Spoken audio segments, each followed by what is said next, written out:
And Alex, if you want to tweet it out, that would be awesome. Like, just pair with my tweet. All right. ZVR Live.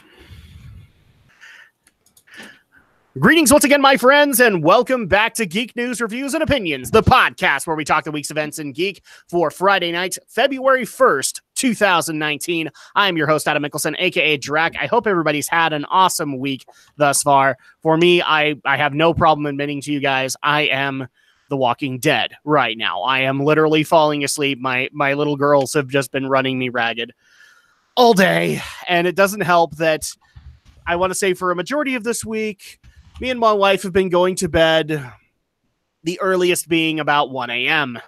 Simply because we have two brand spanking new games that are taking up our time, and really at night is the only time that we can actually find a way to play them. But aside from that, if I seem a little tired, that's probably why. I apologize. It's just the way that things have worked out. And of course, I'm being joined by my usual panel of fellow geeks, fellow awesome creators, fellow awesome guys in general. And if you guys aren't following their content, you should be, damn it. And of course, let's go ahead and start things off with the Shadow Blazer himself, Alex Short. Alex, how you doing this fine evening? I don't know, so I guess. I mean, it's nice. Today I had the day off, which was nice, and it allowed me to get some much-needed cleaning done. But I don't know, last few hours, don't want to get into too much detail here. Just something weirdly physiological going on with me right now. Probably just simply the result of too much caffeine over the week, so we'll just leave it at that. Beyond that, it's just good to be here. Yeah, a lot of people don't necessarily realize this, but this is kind of the burnout period after holiday rush and everything like that for you, is that you've done your inventory and all that, and now this is the time where you get a lot of days off, and so you take the time and get the rest you need to prepare for the rest of the year, roughly. So that's definitely a helpful thing, although your weird physiological problems are starting to worry me. Are you going to become a werewolf? I don't think so. All right. If you start becoming a werewolf, you need to let me know. I've got the bullets. YouTube has policies for that. So we need to make sure that we don't get community guideline strikes. I'm just saying. All right. And we're also being joined by Stephen Romney of Studio Ghost Utah, of From the Shelf, Rhapsody in Cinema, the upcoming Martial March, which you are very neck deep in preparations for. Stephen Romney, how you doing this fine evening? Oh, doing all right. I mean, the week's been full of its ups and downs, but aside from that, not too much to complain about at the very least. I mean, it's nice that we've been actually seeing some sunlight at the very least. Yes, this is definitely a perk now, isn't it? Yeah. Thankfully, the only downside is that it's sunlight, but it's still cold. And as Romney kind of knows, because him and me have been doing a lot of recording sessions together, there's a ginormous, basically mini igloo outside my house, and it just hasn't melted yet. And I don't even think it's going to start melting until March. So that's just the way it goes. Oh, jeez. Let's also consider ourselves fortunate that we here in Utah did not have to go through the deep freeze that the rest of the country has to gone through. Yes, the polar conditions that hit the rest of the country, that sucked. Yes, the polar vortex. I wonder if Elsa's having to do even more time this time. Well, somebody told her to let it go. So that's kind of our fault now, isn't it? Well, I mean, she was arrested technically last year for causing the polar vortex. She got off on good behavior, and so it was the police that let her go when they shouldn't have. And now they will let her go again. Yeah, because she's a Disney princess. So. Let's just be honest. She can't hold it back anymore. Well, yeah. Plus, when you're a queen, you can pretty much get away with anything. Including murder. Via ice cubes. Anyway, so... Yes, murder. So without further ado, this is the panel. This is the podcast. Let's go ahead and get into the events of this week. Now, last week was a big catch-up. We do have some stuff that's catching up this week, but thankfully not too much. A lot of the stories that we're covering tonight are from recent times. So without further ado, let's go ahead and get into the first story tonight, which is a little bit of catch-up work, as I believe this was last Monday that this got announced, but Nintendo basically made an announcement via Direct, or a development update rather, not even a Direct, that Metroid Prime 4, as far as its development, had seen some major upheaval. And by that we mean that Metroid Prime 4 has basically pulled a Final Fantasy VII remake. What do you mean by that, Drac? Well, you remember how there was a team at Namco Bandai that was working on Metroid Prime 4? Well, they're not working on it anymore. Why are they not working on it anymore? Because a certain other team became available and Nintendo decided to hand the project to them. That being Retro Studios. Isn't that still conjecture, rumor that it was Bandai Namco actually working on it? Well, I No, know we covered it. There was an actual job posting listed. It was specifically for the Philippines branch of Bandai Namco. So it wasn't the main office. It was an offshoot studio that was being brought in. It's basically an entry-level team from Bandai Namco working on it. And even then, the involvement of it was still up in the air. We didn't know how deeply involved they were. We knew at bare minimum they had gotten something done.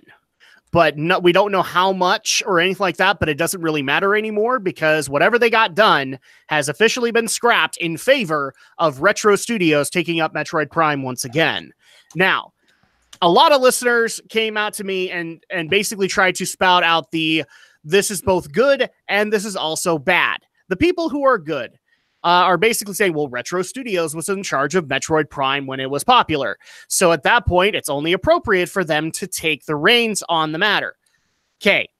But the other listeners that are negative on this, including, unfortunately, myself, is there are some other things that we haven't necessarily considered in the fact that Retro Studios is now in development for Metroid Prime 4.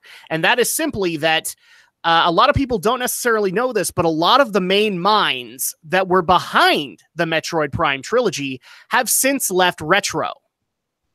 And so at that point, you're probably looking at a brand new Retro Studios, at least as far as development-wise. They have a couple of devs that are going to be going into management positions that were artists for Metroid Prime that are going to be reaching management positions for this.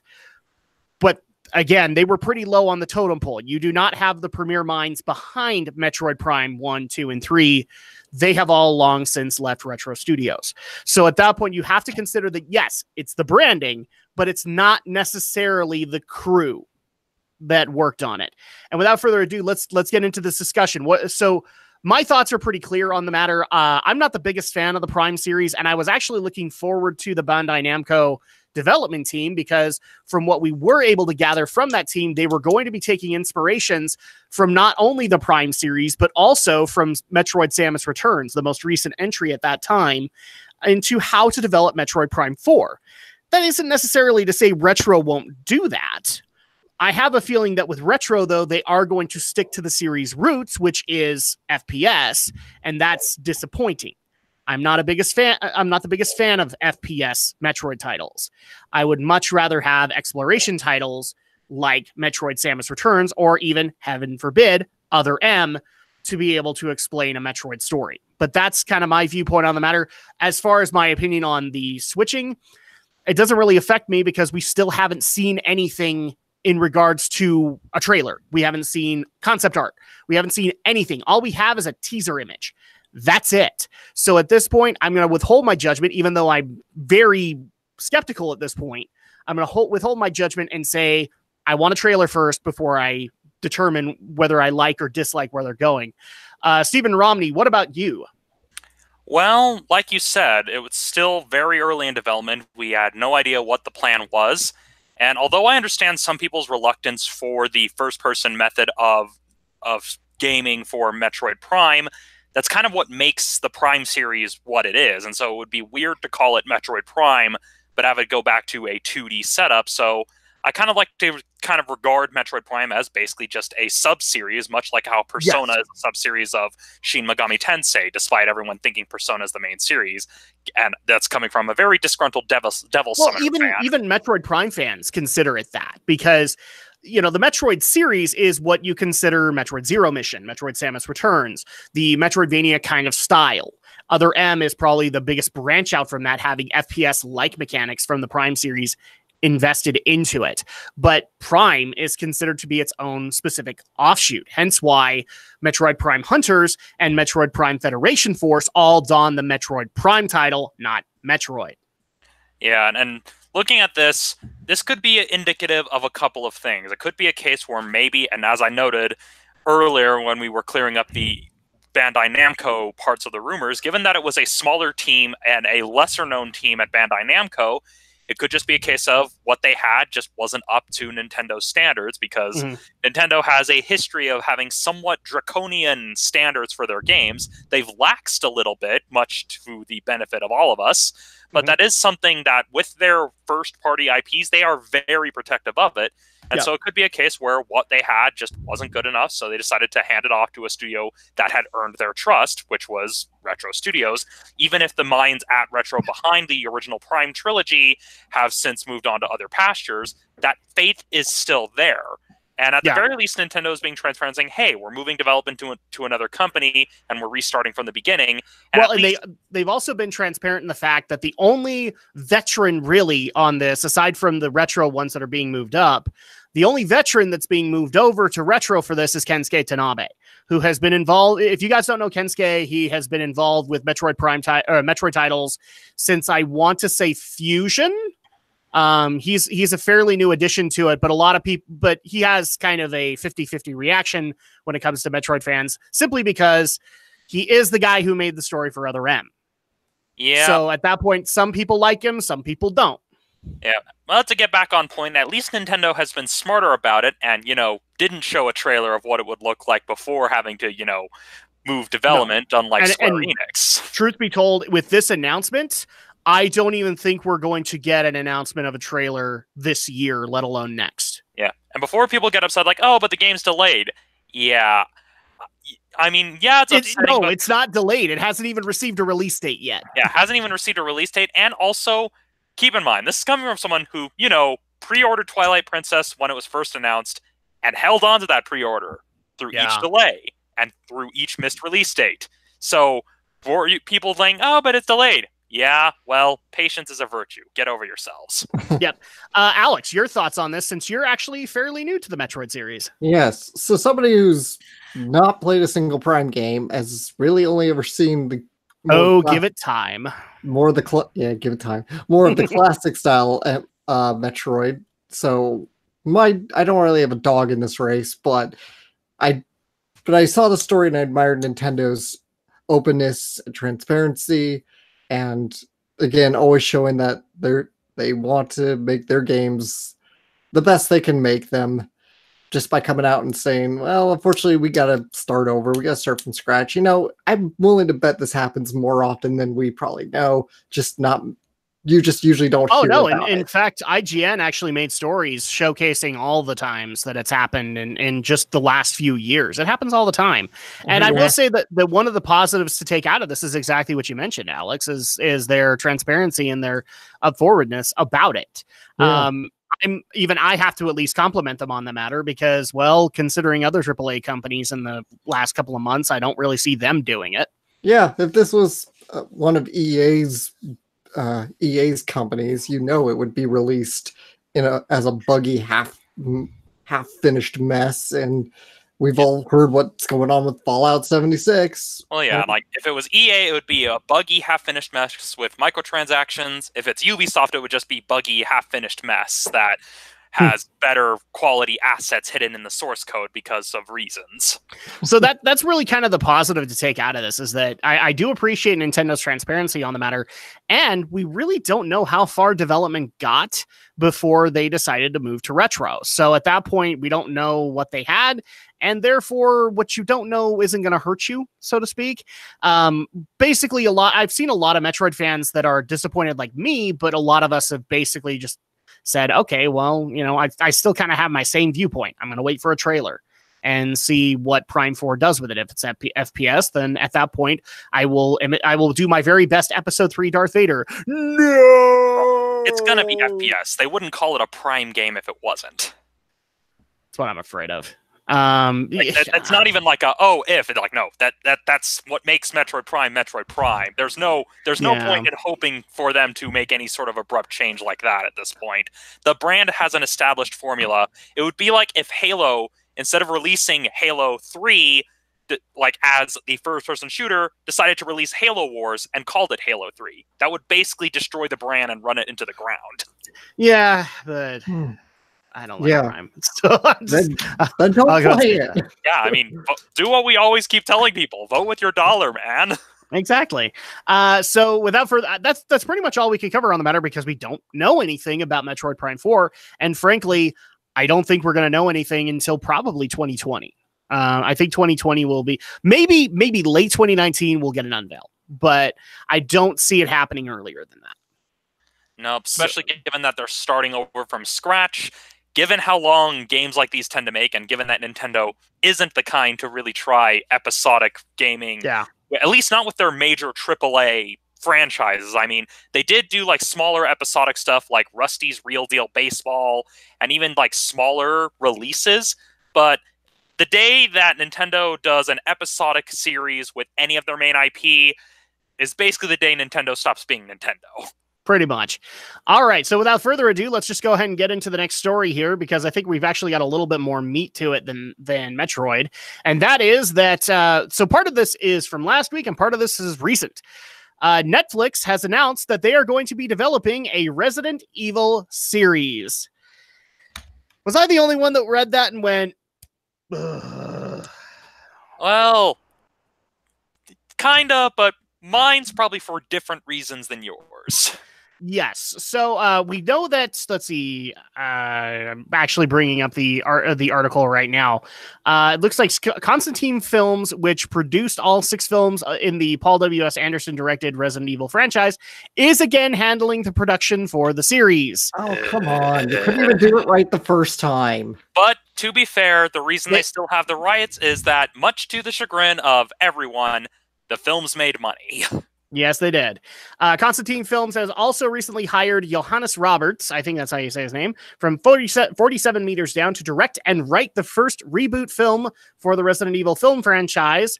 But it looks like, and also it looks like Michael Clear from Lights Out for Atomic Monster will also produce the film.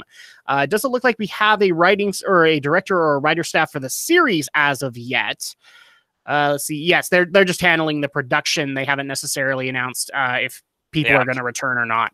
And apparently that this article, I mean, I got nothing against Anime News Network, but they kind of smashed 2 headlines into one, where it's like, oh, there's a Netflix series, and then it goes into detail about an upcoming reboot film series. I mean, seriously, Anime News Network, you can do better than this. Yeah. Well, for what I understand, the press statement for it was pretty vague from Netflix on what they were actually going to be doing with it. I don't even think they know so much. We don't know if it's going to be a reimagining. We don't know if it's going to tell the plots of the games. We really don't know a whole heck of a lot. But given... It says here, the report noted that the series will maintain the basic premise of the games, but will deepen the existing mythology. The report describes the story of exploring the dark inner workings of Umbrella Corporation and the new world order caused by the outbreak of the T-virus. So basically, how to be as vague as possible about the premise of Resident Evil in 1 sentence or less. In fact, another thing that I found very interesting is, depending on who you're reading on the matter, some people are saying this is a live action series, and others are actually saying that Constantine is looking into the possibility of a CG series. So basically, new Degeneration. No, Capcom's not going to really budge on that sort of thing. Like, Capcom's made it pretty clear that the CG films exist separate of the live-action films, and because they are I'm not going to say they're good, but they're better than the Anderson films. They're a bit mixed. As someone who spent his Halloween last year watching all 3 of the CG movies, I'd say between the 2, I would rank Degeneration, Vendetta, and then Damnation being the weakest. Not the worst, just the weakest, because Damnation is just very much all fan service with all their monsters. Vendetta, at least, is like a unique idea of, okay, let's get these characters together and see how they play off of each other, even if the villain constantly changes motivations and is very hard to get a read on and very much a victim of frequent rewrites. And then Degeneration is very much, hey, let's just make a nice glorified trailer for Resident Evil 5. Yeah, so not a whole lot to work with here, aside from... if they're going to, okay, let's just say they stick to their promise. It might actually be pretty cool to be able to deepen the mythology of the games, as well as be able to showcase Umbrella's inner workings, if that's where they go.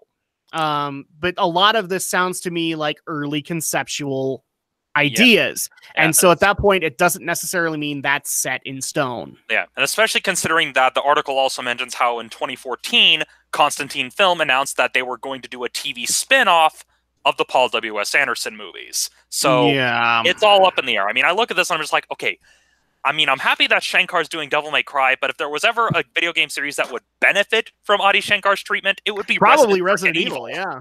I mean, like, if you were going to do it, I would want him to do it animated if he could.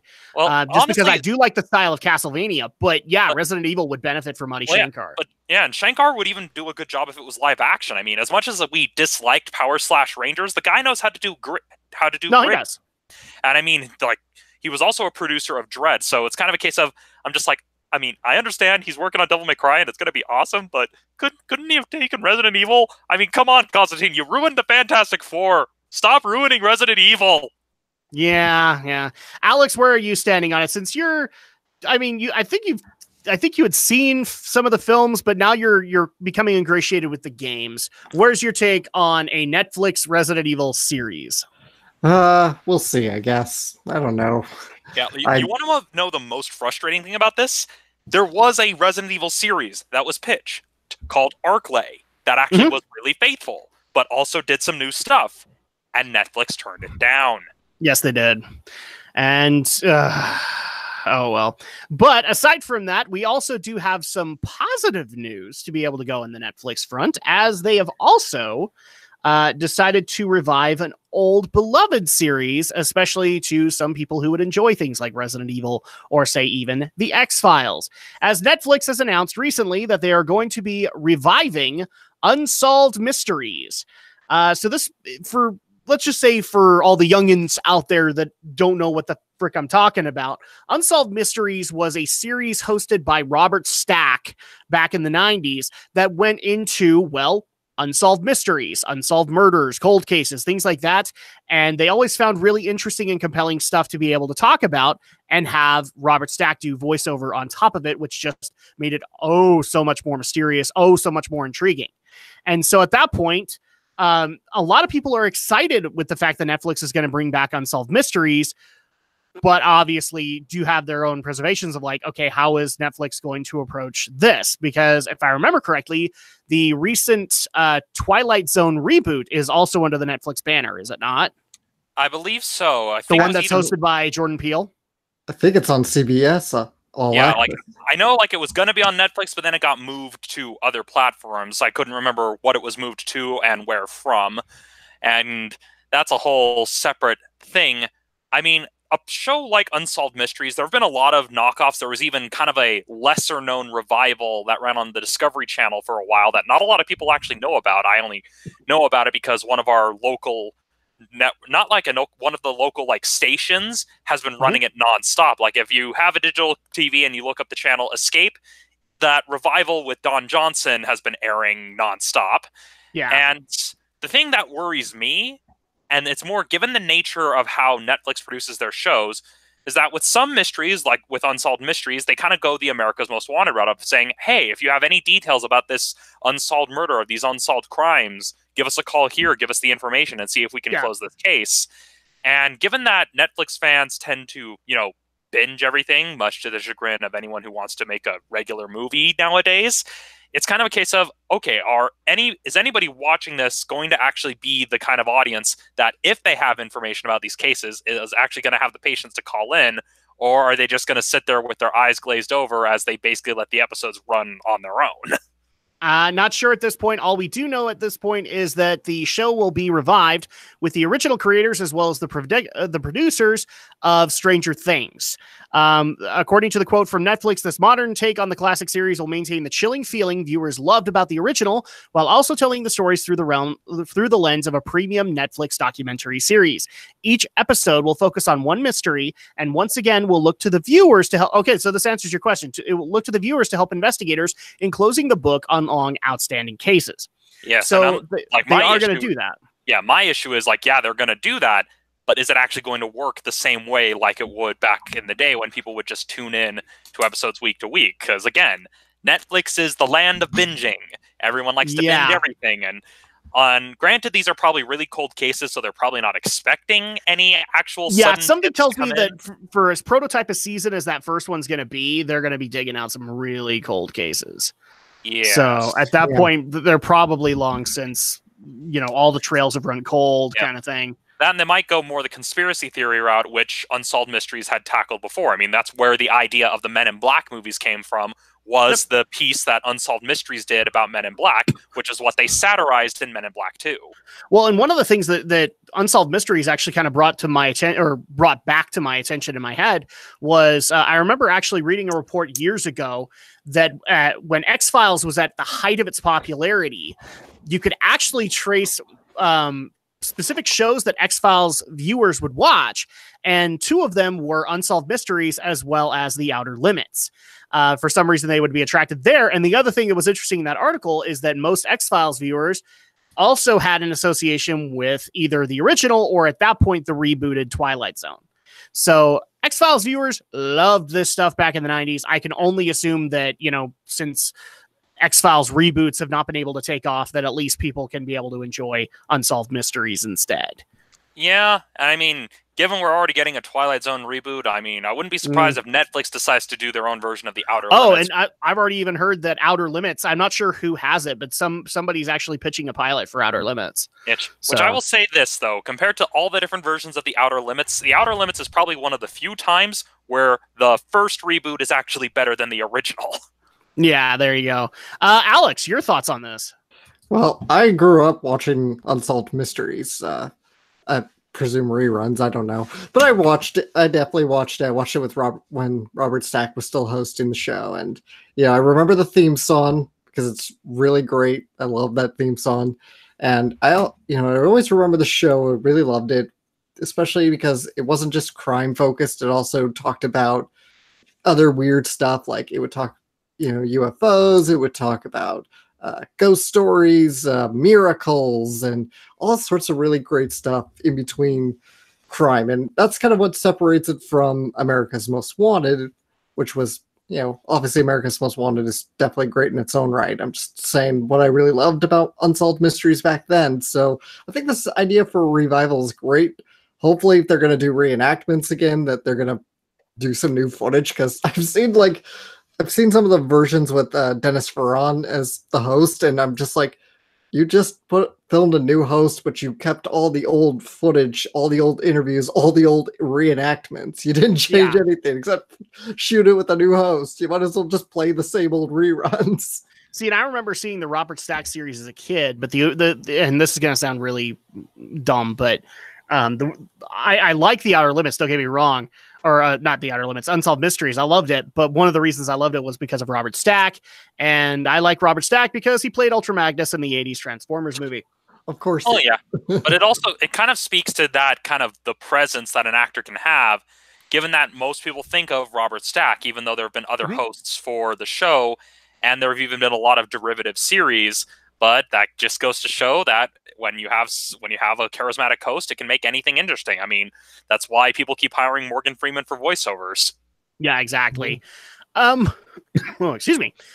So yeah, I mean, it's exciting to be able to see them do it. It looks like the show has been greenlit for 12 episodes. So obviously this is an experiment. Because they're not okaying anything longer than that. But that's the usual Netflix season. That's like the usual season for everything now. Yeah, so at that point, I mean, it's probably for the best. I think that they're going to experiment with it and see how well it works.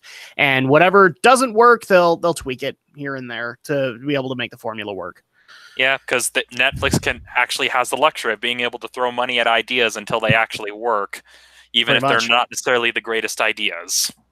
Yeah, well, they are ideas nonetheless. Sometimes you have to work through a little bit of a turd to get a diamond. I mean, like they say, you can't make an omelet without breaking a few eggs. Mm-hmm. So unfortunately, that's really all we can get into. It's exciting that we're going to get Unsolved Mysteries back. Not so sure about Resident Evil. We'll have to see when we actually get trailers for it.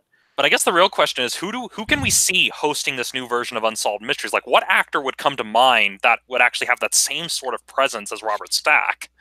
The sad reality is that I have a feeling if they were going to do it, they would do like insert default CSI host here. Possibly. I mean, I don't see like William Peterson doing it, but maybe like David Caruso might need money. Well, actually, no. Didn't he die? I'm not sure because I'm not sure who that is. I mean, one thing I can see... David Caruso is the one that had the sunglasses. He was from CSI Miami. I think he's still alive. I just don't know if he's in anything anymore. I mean, one actor... Yeah, like one actor... But he hasn't worked in quite a few years, so you're right. Yeah, one actor I can see them hiring, mainly because he probably needs the work. Thomas Gibson. I mean, after he lost Hotchner, he's probably desperate for work. And I can see Thomas Gibson kind of channeling that same sort of persona to basically channel that same Robert Stack sort of thing. It's just more of a case of, will the crew actually feel safe enough working with him?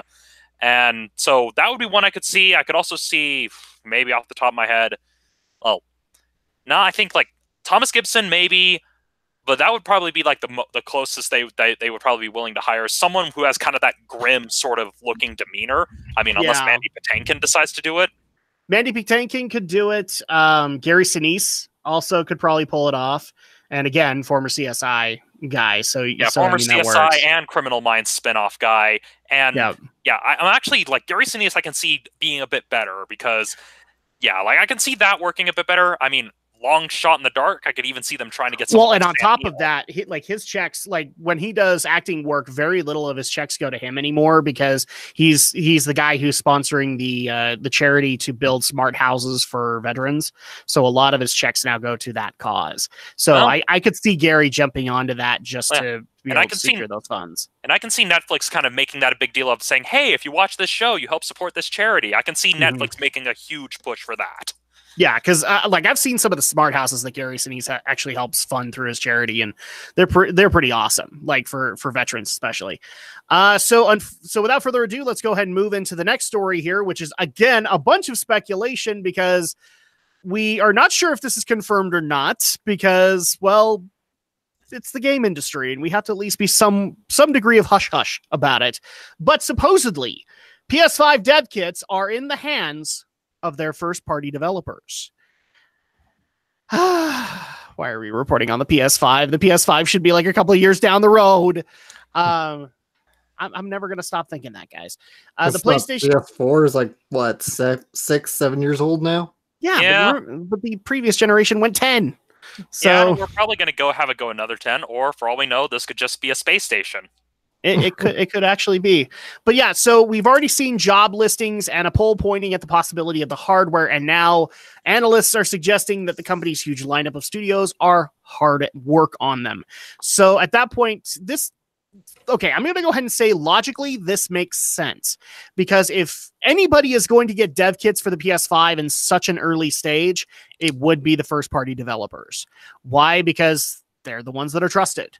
They're the ones that Sony is basically going to bank on to be able to showcase the most out of what their new console can do. And so in that case, for the first party developers that are suspected to be able to have them are, for example, Santa Monica Studios, I think is what it's actually called, the God of War studio.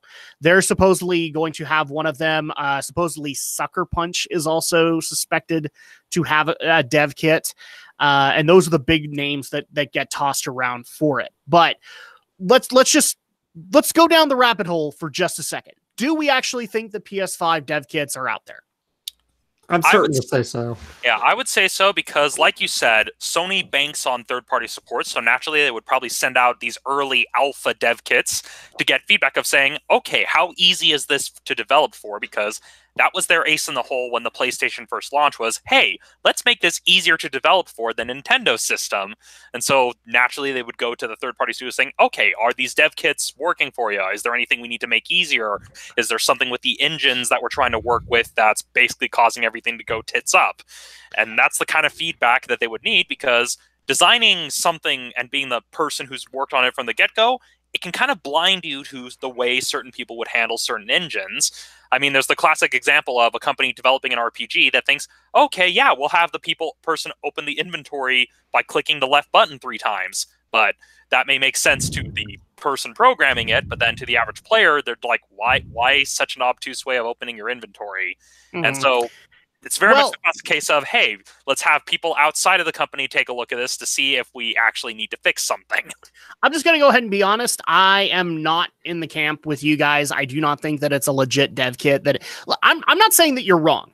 I'm saying that I don't think it's a legit dev kit because we're talking about first-party developers. So at that point, I'm going to say it's something earlier than that. Yeah, that's why I called it like an alpha dev kit. Yeah, it's a prototype dev kit. Yeah, like prototype, something to kind of test the waters to see, okay, is this space station actually going to survive in space, or are the airlocks going to be blown out? Well, and just to give kind of people a concept of what we're talking about, they have the OS that it's going to be running off of, okay? But I'm not even saying they have a chassis. I'm saying they have the parts. And they're probably running off of that.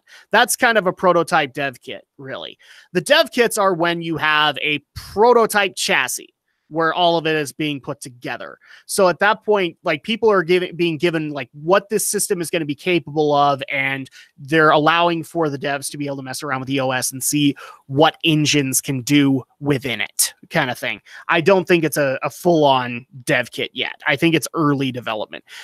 Dev kits to me sounds like they were, because at that point, if they were coming out to first party developers, I'd be going, what the heck is wrong with you, Sony? You should be getting the dev kits out to probably second or even third party at that point, like the big third parties. Yeah, but at the same time, though, if you give it out to the third parties, there's the danger that that someone at those companies might leak the info ahead of time. Well, that's why I'm saying the big ones where they can actually, like, there's a degree of trust, and also if they actually do leak it, there's probably going to be a lawsuit. Yeah, but at the same time, lawsuits are very expensive, so it's very much a case of why would they take the risk on a larger studio and then risk the litigation when they've got smaller but capable studios that can give them the feedback they need. Hence why I'm saying, like, the second party can probably do that. The second party devs, because they already have the stiff agreements to be able to say, you know, if we give you this stuff, you can't say anything about it. I've even seen some of especially in regards to Sony, I've seen a lot of the second party developers have stiff contracts that they can't even announce what they're working on until Sony authorizes them. Yeah, so I remember when I did a job shadow at the EA office here in Utah, I remember that even I had to sign a bunch of NDAs because I got to see a bunch of stuff for the Sims that they were working on. And like me and the two other students at Slick who went, there was just a case of, okay, we're letting you in, we're letting you kind of shadow these artists, but you have to sign all these NDAs because we're working on stuff that's not even announced yet. Like, I think it was like the Plant People expansion of The Sims 4 that they were working on. And so that was like a good 6 months before that was even announced. Pretty much. So with that being said, we have speculation for the PS5 development kits going out there. It looks like, so Alex, you're pretty much thinking that it's legit dev kits. Yeah, at this point, because it's been about 6 years since the original PS4's debut. So we're pretty much in that ripe point of the next console lifecycle turnover. Yeah, but then you have to ask, like, how many years were spent in conceptual development?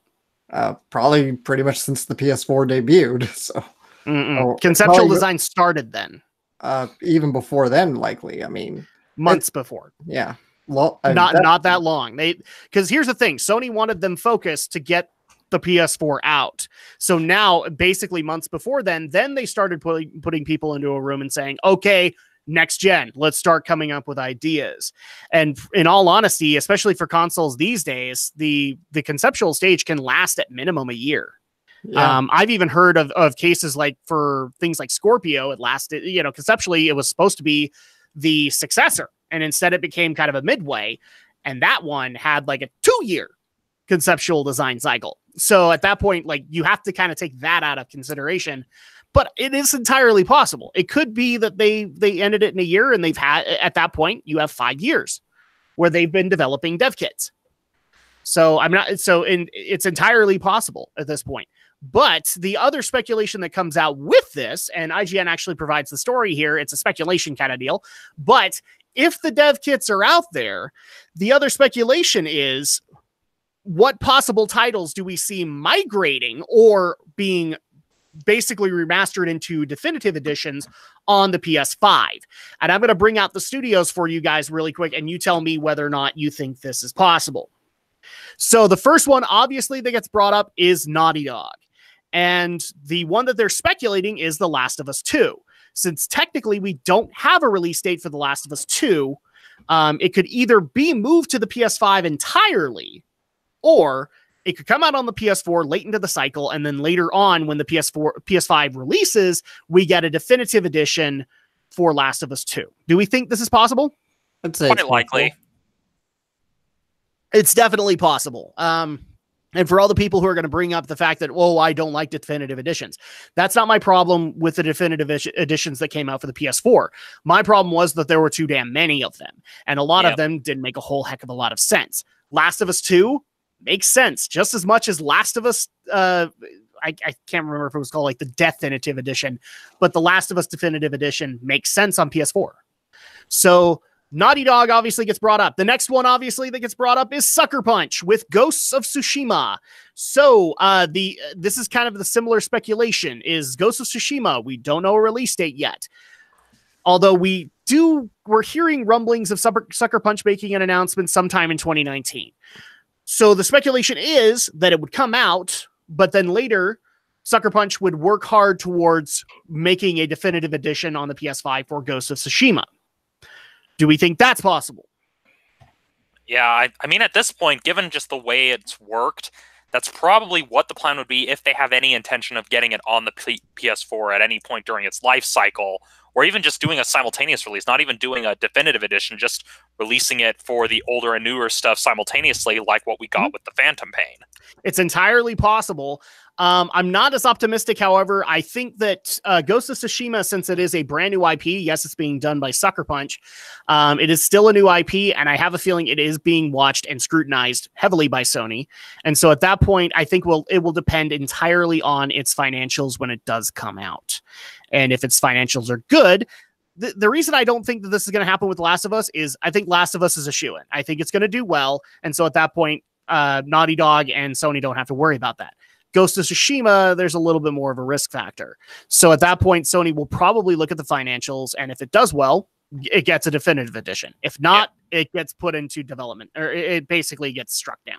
Yeah, but at the same time, the idea of a simultaneous release isn't that far-fetched either, because you could do a definitive edition, or you could do a simultaneous release and then just make money off of the DLC on both platforms. Well, the reality is that this is just as likely for Last of Us 2, because again, we don't have a release date. Yeah, it just depends on how difficult it would be to to convert the games from one engine to another, especially given that the OSs are probably pretty similar between the two consoles, so it wouldn't even be that far of a jump. I know that's why we have so many PS3 ports on PS4, because the developers don't have to go the extra mile to convert the games over from PS3 to PS4. That's why we got the Kingdom Hearts HD re-releases again on PS4. So there you go. So the next one up there, or actually, Alex, what is your take on Ghost of Tsushima? Kind of with you, Adam, that it being a new IP doesn't seem as likely to be a quick, heavy launch title for the up-and-coming PS5. Probably will stay PS4 for now, and if it does very well, then it will get a bump up. I entirely agree with that. I think it's just being scrutinized at this point. The next one up is from CD Projekt Red, and it is Cyberpunk 2077. Now, we actually did get some news last week that their head writer has officially been poached. He is no longer working on Cyberpunk 2077, as the head writer has been poached by Blizzard. A lot of people are speculating that the head writer is moving to WoW. I actually suspect he's working on Diablo at this point, because again, Diablo is the problem child. But Cyberpunk 2077, we do not know when this is coming out either. In fact, what we've been able to tell from, I believe that there is a gameplay demo out there right now. So at that point, maybe for both, maybe. Yeah. I don't want to make any commitments to that as far as I'm concerned, but it would not surprise me if 2077, because the speculation is the announcement will be 2020 when the PS5 is unveiled. So at that point, that's kind of when I'm guessing 2077 is coming out, because everything that I've read has said that 2077 is not likely for 2019. Yeah, given the scale that CD Projekt Red is going for, especially after they've kind of gained that huge boost of confidence with all the accolades for Wild Hunt. It's very much a case of, yeah, they're wanting to make this a large-scale game on the same scale as The Witcher 3 Wild Hunt, so Yeah. it's kind of a case where... I've even heard it's bigger than that. Yeah, and it's because they know that that's what sells, and they figured, okay, well, we gotta do our due diligence and not do what all these other developers are doing, and even though they still are guilty of things like crunch time and stuff like that, so... It's a case of, naturally, they're going to take their time. I mean, honestly, given that they say it's in development for PC as well, a simultaneous release I see being very likely, because if they're able to develop it for PC, it's pretty easy to port it from PC to console rather than the other way around. Yeah, pretty much. Alex, your take on 2077? Your guess is as good as mine. I mean, I think it's entirely likely this is a launch title for PS5. Yeah, probably, or at least a split gen title, because unless there's some super divine force that overrides the developer's wishes, developer says he hopes to get it out on current gen. All right. So the next one, and we're kind of not surprised that this one got brought up, is Final Fantasy VII Remake. I'd say this is definitely. Yeah, I'm going to make an ambitious prediction: PS5 only. Yeah, because I think that I don't think they're far enough in development for it to be split gen. Yeah. Looking at this, the Final Fantasy VII Remake has become the girlfriend who lives in Canada. The excuse that they use to say, "Oh no, I have a girlfriend. She lives in Canada," but we all know she doesn't actually exist. Square. We all know she doesn't exist. Square. Just accept the fact. Just if it's canceled, just say it's canceled. I love the fact that so in case people don't realize this week, Kingdom Hearts 3 released. And already there is debate amongst the Square Enix fans as to whether or not Nomura is even working on the 7 remake, or if he's working on something else, or if he's finally taking that much needed vacation, to go and basically submit himself to a hospital so he can go into a coma for 6 months. Yeah. Again, I would like my idea right now.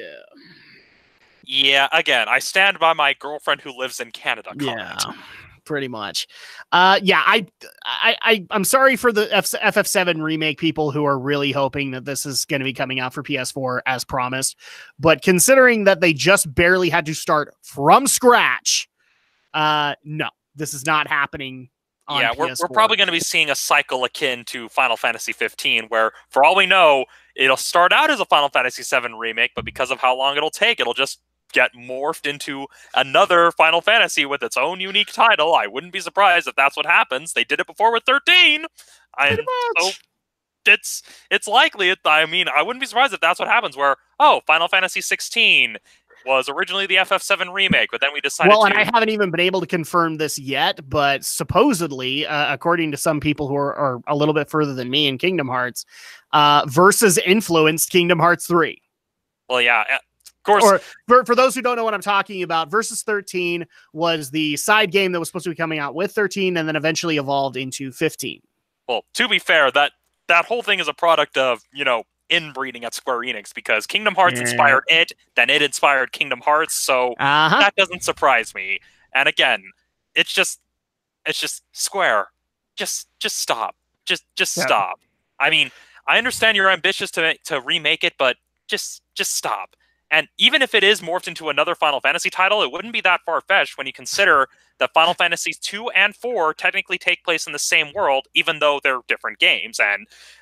And this isn't something I'm making up either. If you look at the cutscenes with Kain and Cecil, they explain that, Kain's father was the Dragoon from Final Fantasy II, and the village of Mysidia in Final Fantasy II is the same village in Final Fantasy IV. So if they do Final Fantasy 16 and it just happens to be set in the same world as 7, it makes sense. I mean, technically 10 and 7 take place in the same universe as well, as people at Square have also confirmed, because of they're basically 1,000 years apart from each other. And I'm going to stop talking because I feel a tinfoil hat being lowered on my head. Pretty much. And I'm just going to go ahead and agree with Jiro the Hero in our live chat. FF7 is a myth. Yeah, pretty much. Alex, your take on the FF7 remake? In general, or regards to PS5? Is it going to be split gen? Is it going to be PS5 only? I think there's still the possibility of a split gen, because obviously the architectural hardware can't be that terribly different. I know we're still probably in extreme early conception. We probably don't even have a working alpha yet, but still, I feel like it's not out of the realm of possibility to still see it split PS4, PS5. But I'd say definitely gonna hit the PS5. All right. The next game that we have on the list is Beyond Good and Evil 2. This is a highly anticipated title from Ubisoft, and frankly, and considering where it is in its development cycle, it's entirely likely that this could come out either split gen or that I'm actually going to speculate this is PS5 only as well, because from what we've been able to glean from the developers at Ubisoft conferences, it's pretty far in development, but not as far as they'd like it to be. So it's entirely possible that this could be split gen, but it's also very likely it could be PS5 only. Your take on it, Romney? Honestly, I wouldn't be surprised if they do either split gen or move it up. I don't really have much attachment to Beyond Good and Evil, so I can't really speak to kind of how far along they might be. So that one is very much a case of, yeah, it's likely.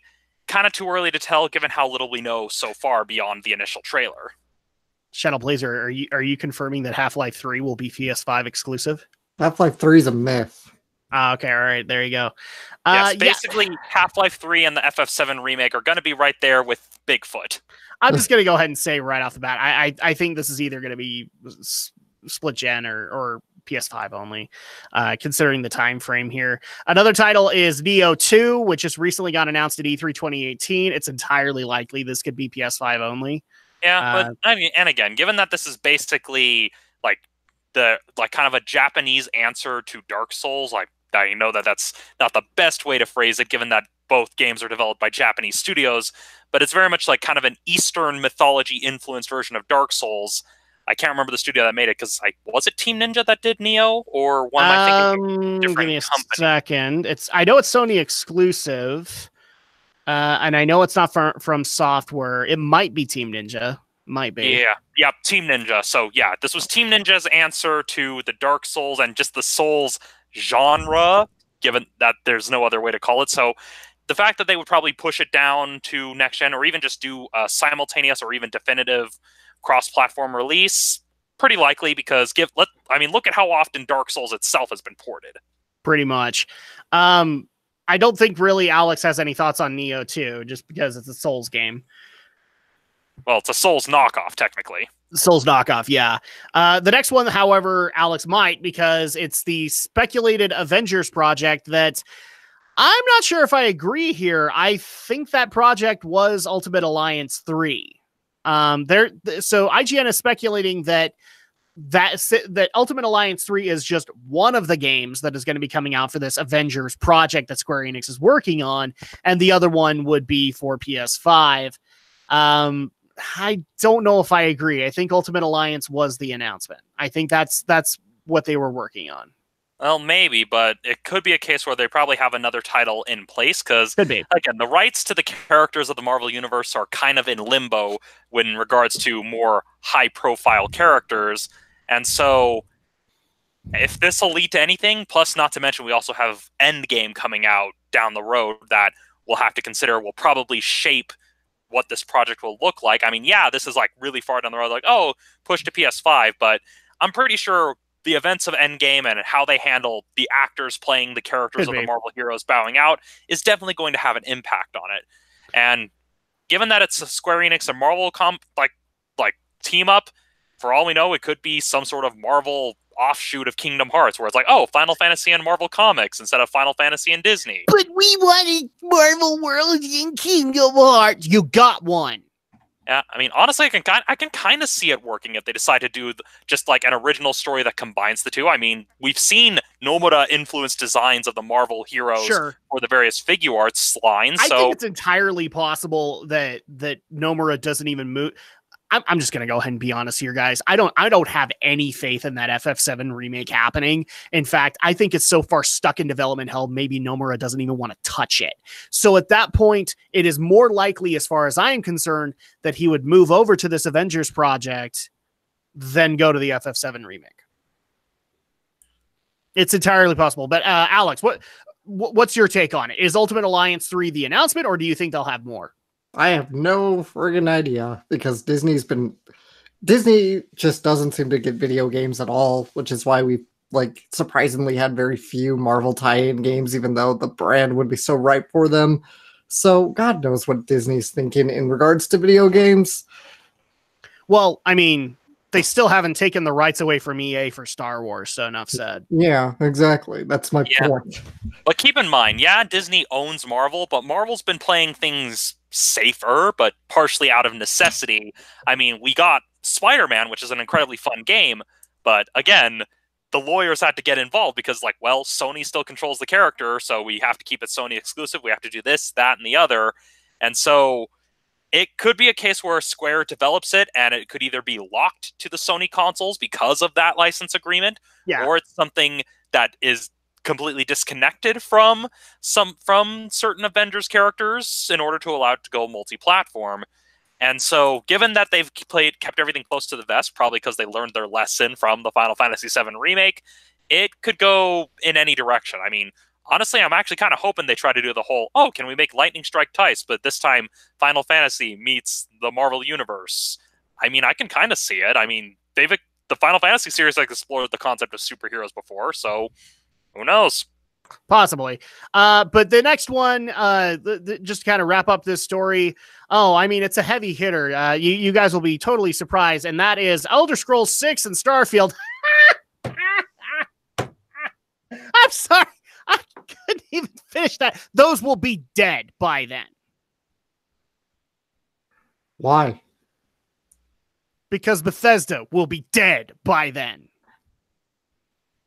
Well, maybe not. If EA hasn't died, I don't think Bethesda will. Yeah, but EA hasn't made the mistakes Bethesda has.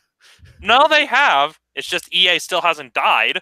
I mean, again, need I remind you, Ultima 9.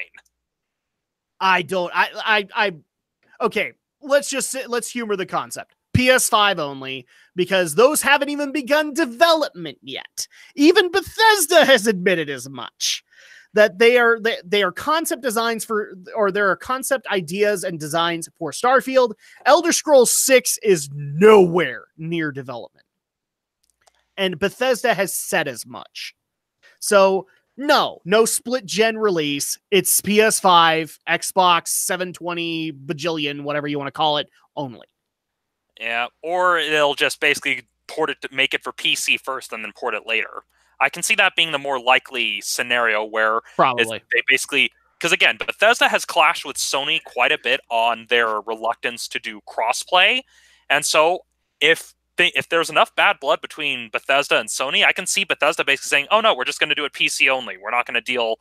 I can see PC and Xbox, whatever number they decide to do, like the Xbox 3 or the Xbox 2 or the Xbox Infinity, whatever they call it. I can see them even going oh no, we don't want to deal with the lack of crossplay with Sony, so we're not even going to put it on PS5. That I can see happening just as likely. Yeah, pretty much. Alex, do you have any thoughts on Starfield and Elder Scrolls 6? Elder Scrolls 6, I'd say, is a likely PS5 contender. I don't know anything about Starfield, though. Starfield is supposed to be their new sci-fi Elder Scrolls-esque game. So basically Fallout, but without the nuclear holocaust. Yeah, they've basically announced that they have a release plan, which is to work on Starfield first and then work on Elder Scrolls 6. Yeah. But then again, their release plan was pretty set on Fallout 76 kind of carrying them. So... yeah, so that didn't work out for you, did it? So all I can say is we're definitely getting some sort of buggy, unfinished RPG on the next-gen hardware from Bethesda in some way, shape, or form. Pretty much. All right, so moving on into the next story that we have tonight, which is, depending on the viewpoint, either a good or a bad thing. And that is that GameStop recently came out and made a press statement basically saying that they have ceased negotiations for a potential buyout. So a lot of people are taking this immediately as GameStop is done. They're not really looking to do anything with it. They're just going to let the franchise die, or at least the higher ups are just going to let GameStop die because there's no saving it. Given design flaws and all of the complaints that we have also talked about on this podcast. And a lot of people are also taking this from the perspective of, no, they have a plan and that's why they don't want to get rid of it. But I guess my question is, if they had a plan, don't you think they would have implemented it by now? Well, I mean, games have been bleeding for a while. True, but here's the thing. Like with any plan, they take time to implement. So for all we know, they probably do have some sort of plan, but they still have to, lay the groundwork before it can actually go into effect. Because with business, I mean, yeah, we're always about like, oh, you got to grow fast. Oh, you've got to expand. You got to go. But business is also very much like a very elaborate chess game. You sometimes have to lay out the pieces and then bide your time in order to actually see any results. Because if you act too quickly, you end up tanking your company. Look at what happened with Sega, where they announced the release of the Sega Saturn during E3 before anybody had any titles developed for it. And look where they are now as a result. So GameStop could have a plan in the case of, hey, they may change their business model, but that's going to take time to implement. Or they could be looking at filing for bankruptcy, which, again, also takes time. Yeah, exactly. And given the leanings that I have been able to read in articles, I think they're leaning the bankruptcy route. I really do think that they're going to go down that route, and that's probably the best way to be able to salvage the mess that is currently existing with it. So it's sad for those who are working for GameStop, but at the same time, this has been kind of the writing on the wall for a couple of years. Even the friends that I have that did work at GameStop because they didn't really have any choice have since left the company because they don't trust them. Yeah. They don't trust them to be able to be secure job wise. Yeah, I mean, this is capitalism at work. If you run a crappy business, people are going to stop coming. I mean, when you consider things like Amazon, hell, even Walmart does a better job of selling games now than GameStop nowadays. So it's very much a case where, hey, it's just a case that the market has adjusted. Other companies are simply doing it better, and so people are going to where it's being done better. I mean, this is why Kmart and Sears went under. It wasn't just the prices. The key thing that basically makes or break any sort of retail business, customer service. If you have crappy customer service, you ain't going to be in business for very long.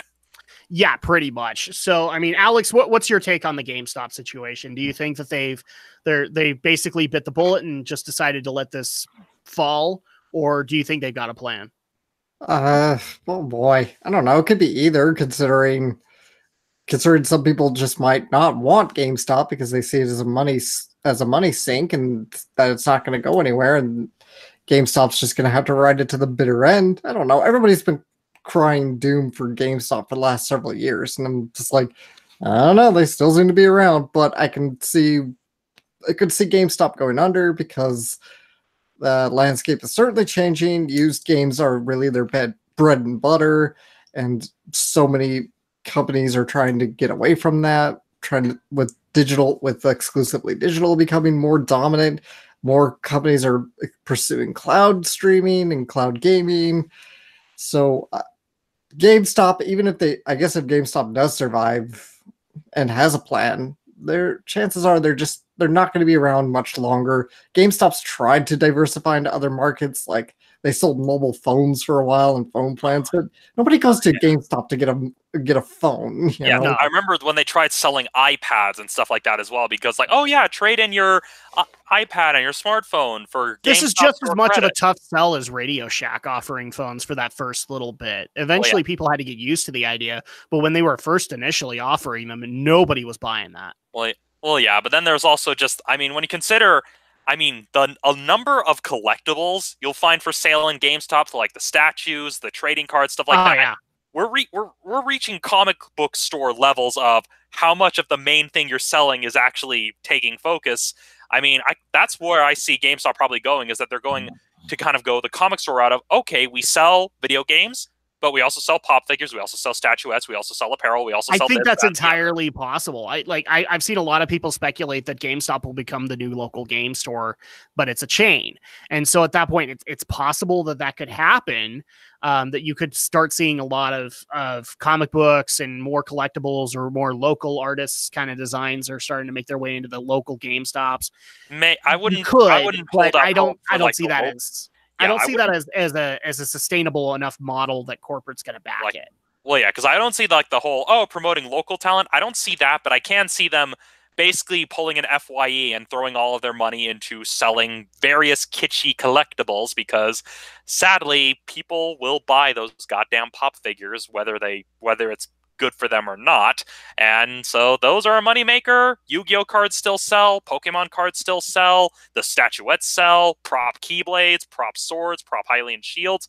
I mean, like at my local GameStop, it's like hard to tell what part is actually selling the games and what part is just selling all the kitschy collectibles that basically pile up. Well, pretty much every GameStop is starting to slowly evolve in that regard. Like even our local one, you're starting to see more and more clothing and collectibles than you are actual games. In fact, one of the things I noticed when we were looking around to help out a family member getting a copy of Kingdom Hearts 3 is some of the shelves, which are the dedicated space for the games, they're now becoming the dedicated space for used phones and for collectibles and Funko Pop stuff. So yeah, I think it's just going to slowly bleed over because they need to make some kind of living on them. Yeah, I mean that's it worked for comic stores, and that's why comic stores are still around, is that they started selling the extra stuff like that to bring in the extra revenue because people collect it. And that's one way to adapt, is like, well, if we can't get people buying games and getting them to do our used game rental programs, well, we'll just say, oh, we have these exclusive pop figures of Mr. Hanky. We don't know who would buy these pop figures of Mr. Hanky, but we know enough of you are crazy enough about those goddamn figures that they would. If I sound a bit bitter, it's because I'm tired of seeing those and people keep giving them to me, and I don't know why. I'm just like, I don't like pops. Stop giving me pops. Yeah, they basically become like the educational game that my aunt would hand to me on Christmas Day. It was like, oh, I understand that you like the video games, but I don't want you to want to buy something that will rot your brain. Yeah, but little did they know, Auntie, that the games that I was playing worked way smarter than the Sesame Street game you were handing me. Yeah, but at the very least, there's at least, actual merit to a Sesame Street educational game. A Funko Pop figure, just no. It's just that default. You know that your niece, your nephew is a geek, and this is the easiest thing and the cheapest thing. Yeah, it's like the default. If I'm a dad, so everybody on my birthday now and Father's Day will hand me a tie. That's what will happen. Yeah, it's the geeky tie, the geeky coffee mug equivalent. So yeah, pretty much. Mm-hmm. So I think we pretty much wrap this one on, or hit the nail on the head. GameStop is in a rough situation. Only time will tell how this actually turns out. And without further ado, let's go ahead and get into the final story that we have this evening, which is covering yet another popular AAA gaming company that we all have said wonderful things about, and that is Electronic Arts. Specifically in regards to their release of BioWare's Anthem. So Anthem is shortly upon us. I don't know if people have actually realized this or even remotely give a crap, but Anthem has just barely released its demo. They actually released their early access demo for VIPs, and well, the reception wasn't good. In fact, the basic way that I know how to explain this to Alex, who probably doesn't care, is you can no longer state that Sonic 06 has the worst loading screens. Why? Because Anthem has the worst loading screens ever. How long are we talking? Right now, the joke is that they are infinite loading screens. So the game locks up? Yes. The game will lock up at login. The game will lock in, or the game will lock up when you try to actually access the server. The game will actually lock up in the middle of your playing experience. The game will lock up launching it. Jeez. They have literally thousands of tickets from their VIP access demo. I don't think it's that much, or I don't think it's going to be as big as millions because, again, it's VIP access demo. But tons of people are complaining about the infinite load screens. Yeah. So you say it's a VIP access. Did people have to like pay to get into this? Probably. And all I can say is if you paid to get into this, considering it is an EA BioWare product, yeah, that's kind of on you. You kind of should have known what you were getting yourself into. Oh, it gets better. It gets better, Alex, because I love this special part. In the article that we actually have from PC Gamer, they actually interviewed the head of the live service, Chad Robertson, when addressing the infinite load screen issue. And basically he said, this is an unexpected issue that we've never come across. I'm sorry, what? Chad Robertson, are you new to BioWare? Are you unaware that BioWare runs another MMO that is active? I know that everybody doesn't want to throw around the line that Anthem is an MMO, but let's all be honest with each other for just a second. It's an MMO. It's that big as far as depth is concerned in this game. Unforeseen conditions. Did you not call the tour team? Are you not in contact with the tour team? Did you not buy them donuts this month? I think it's probably unforeseen conditions. I'm sorry, but you're running an MMO. You should know these things. Well, it's probably what likely is that the ones running the Old Republic are still in the dungeons and they don't have access to the outside world. Not until their cartel coins come in. Yes. But yeah, so I've called bullshit on this, and so has the gaming public, because a lot of the stuff that you're seeing with these infinite load screens are normal issues that an MMO has on a regular basis. And I'm sorry, but you run MMOs, and you've technically run multiple MMOs, EA. So at that, and BioWare has run at least 2 or 3. So at that point, these are not unforeseen. Maybe to you if you're a brand spanking new employee, but they're not unforeseen. So not a good excuse, Chad Robertson. I'm just going to go ahead and say it. I mean, unless the whole Anthem team is just a bunch of unsuspecting interns who didn't realize they'd be working on Anthem. Well, considering the amount of layoffs and also departures from the company, you could be pretty much on the ball. Like, seriously, is there a legit person from the original BioWare that made Mass Effect 1 and 2 that actually exists on their payroll right now? Honestly, can somebody point that out to me? To the internet. I'm just saying, because we've seen like the original creators of BioWare are all gone. All of the major devs that I'm aware of, like the lead art designers and the game directors for, say, Mass Effect 1, 2, Dragon Age 1, Dragon Age 2, all gone. So, if people don't believe me on this one, well, 3, they may have had those established people. Andromeda sure as hell didn't. And it probably would have benefited from having them. Yeah, but at the same time, though, if your company was bought out by a soul-sucking monolith, would you actually want to stay there for very long? No. In fact, I compliment all the people who got out. But the other thing that we should also point out is that it's not just about the demo. People might remember a couple of weeks ago when we reported on the absurdities of EA's new release model when it comes to their premier games. Specifically, we covered the Battlefield 5 fiasco, which was, well, depending on the level of money you were willing to dole out to EA, meant how early you got access. And they brought it back. So here's the way that it's going to go. The demo access, or the more broad stream demo access, is literally tonight. So that explains the sudden spike in viewership tonight, because nobody's been able to play the actual game. So you have access to the demo right now, and pretty much everybody does. If you have a standard pre-order, if you have a Legion of Dawn pre-order, if you have, I'm guessing that's an expansion. I don't care. I'm not buying Anthem. EA Access, Origins Access Basic, and Origin Access Premier. Everybody has it. Next week on February 15th, this is where things begin to fall off. Early access begins for the Origin Access Premier people.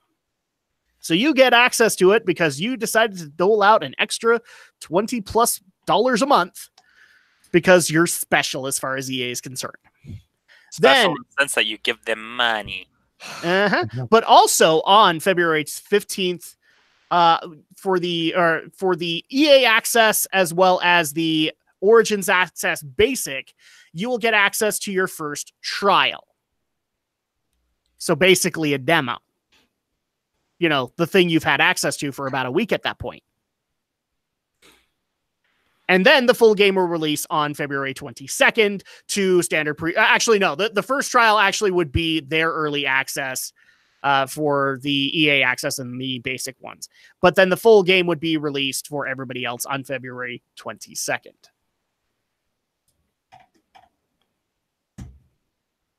This model looks stupid when Battlefield 5 tried to interpret it. It still looks stupid when Anthem is interpreting it. Yeah, but the fact that they're doing it again means that it probably worked because, well... That's the sad reality here is, it worked. That's the sad reality is that, sadly, self-control is becoming a forgotten virtue. And it really needs to come back, guys. Self-control and fucking common sense. Well, and the other thing that I couldn't find an official article on this, but one of our listeners wanted us to talk about it. Another problem of the early access demo was the fact that or at least the conceptual models for the microtransaction system that's going to be in Anthem was leaked. And it ain't cheap. From what I've been able to glean, I haven't actually seen this model, but from what I've been able to glean, the cheapest microtransaction is either $10 or $20. The cheapest one. And there's not an in-game currency on that model just yet. Yeah. Just think about that. Like microtransactions for the most predatory games. 99 cents, $1, $20 right off the bat from EA. Why are you guys supporting this? I'm honestly asking, why are we supporting this? This is just like the episode of when The Simpsons, when Homer becomes the new head of sanitation for Springfield, and of course he runs the department into the ground, and the proper sanitation head that Homer beat in the recall election or whatever, he's like, well, you guys made this mess for yourself, so screw you, I'm out of here. Trying to see if I can find the exact quote of Steve Martin's character in that. Yeah, looking at this, it's just, I mean, it kind of reminds me of how and this is like a really old reference of how in the Spoonie Experiment videos, how there's like, oh, Highlander fans are like those battered wives on cops, where they're just like, I can't leave him, I love him. That's basically EA fans in a nutshell. They're in a toxic, abusive relationship, but they won't leave. Now, well, and what's funny is like I don't know how many times I've been pestered this week and previous weeks, especially when I announced that I was not looking into playing Anthem and I was not looking into reviewing Anthem, is why on earth aren't you looking into reviewing it? Because this is right up your alley. This is mech suits. This is everything that you wanted in a game. Because it's EA. Really. Yeah, like 2 words, Electronic Arts. Well, but the other thing that you also need to consider for this is, no, it's not that kind of game. Why? Because I don't want an MMO experience. What I want is Mass Effect, a single-player campaign with mech suits. I'm not getting that here. This is basically going to be single player that you can get from, I don't know, Borderlands. Somebody can come in and join me for it. Things get more difficult, and now I have to share the loot. This is not what I bargained for. That's why I'm not going for it. Yeah, the models look pretty sick, but it's not single player. And four people just jumped down my throat like, well, EA said that you would be able to play it single player. Yeah, bullshit. Every single demo that has ever been shown of Anthem, whether it be at E3, whether it be at TGS, whether it be anywhere, has been multiplayer. So as far as I'm concerned, there's no such thing as single player in Anthem. Yeah, plus don't we all remember, SimCity and the whole, but if you're not playing it online, you're going to have a negative experience. We can't just make it offline mode, and then literally a bunch of hackers just like, you literally had to push like 3 buttons. but that's what I want. Like, look, I have no problem playing with friends. In fact, I love being able to play games like Dragon Ball FighterZ with Romney. I love being able to play games with Alex. Hence why there's an entire YouTube channel dedicated to that. But sometimes, just sometimes, at 10 o'clock at night, I want to be able to crack open a Sprite, crack open a Coke, and be able to play a game and not have to worry about whether or not I'm playing at elite status or not. That I can just sit back and I can enjoy the experience. I can't do that in games like that because, unfortunately, I can never turn off the freaking auto join features for it. Yep. And there's no such thing as a private server experience on it, unlike with games like Diablo, where I can say that this is a private game.